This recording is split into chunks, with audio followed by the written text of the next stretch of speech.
Ministry for me personally has always been challenging. I hear a lot of people talk about their journeys and how things have been wonderful and smooth and easy. And I'm almost mad because I'm like, yo, that is not my testimony. I mean, I ain't hating on them. I think that's great. But I'm looking at God like, how come they got it like that? Because my journey wasn't that way. When I took over as the youth pastor of my church at 21 years old, black youth pastors were not common at that time. You saw it in the Caucasian churches, but youth ministry in the black church consisted of an occasional youth Sunday where the kids might have got to sing or do the welcome or something like that, wear some matching shirts and do a step or something like that.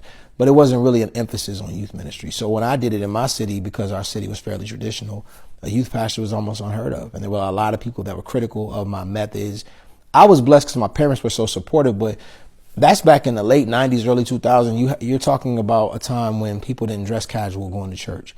And I had youth services where they were wearing jeans with jerseys and, you know, we was dancing and doing crazy stuff that nobody had ever seen. I was called a heretic. I was called demonic.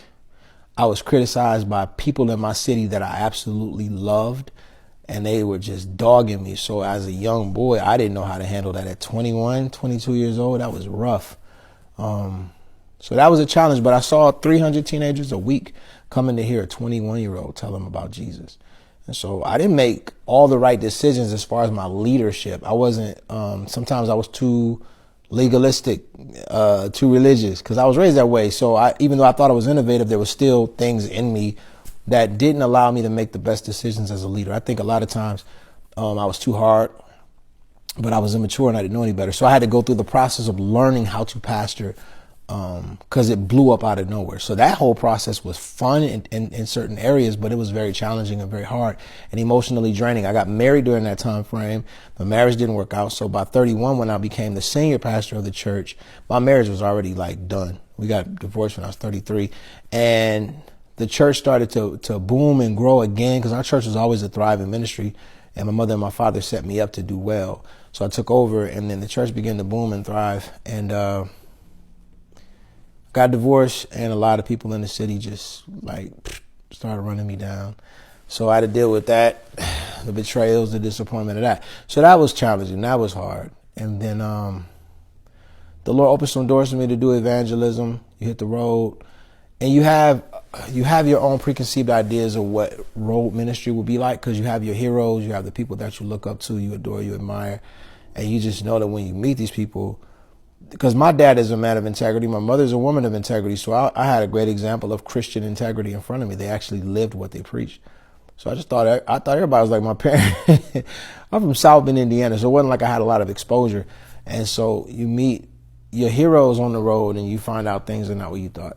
And you see things that you're like, oh, wow. And I think going through a divorce, being exposed to that, you have to be careful, because now you're like, okay, well, God, shoot, if they can do that, I can do that. As opposed to being like disgusted by it, you almost become intrigued as to, okay, well, now wait a minute, this person is rich, they're famous, they're doing big things in ministry, and they're living completely foul.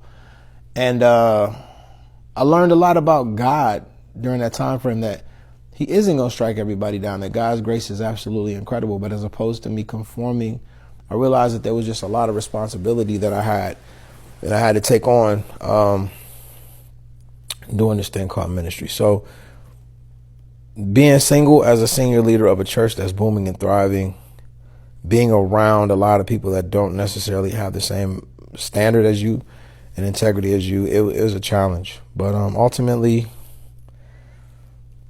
I don't know, ministry for me has just been hard. So that's the reason why I feel in this time frame of my life, I want to help other pastors.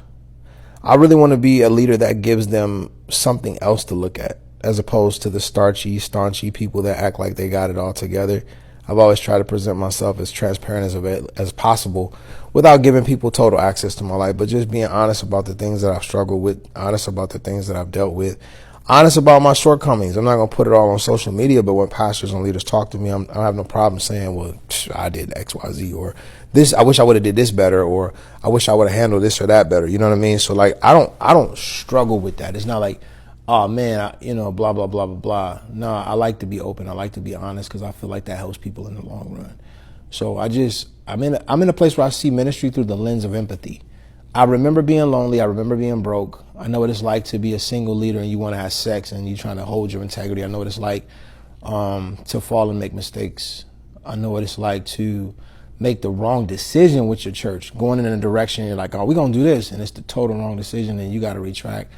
I think I know what failure feels like. And people are like, it's not a failure. No, failure is a real thing. You can fail, but you don't become a failure unless you quit. And so I know what all of that feels like. I know what it feels like to be treated like a leper. Like you got a disease because of life. Life hit you.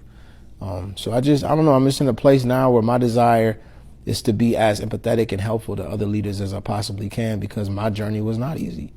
And if I can take what I've learned to help anybody else, then in the long run, it was all worth it.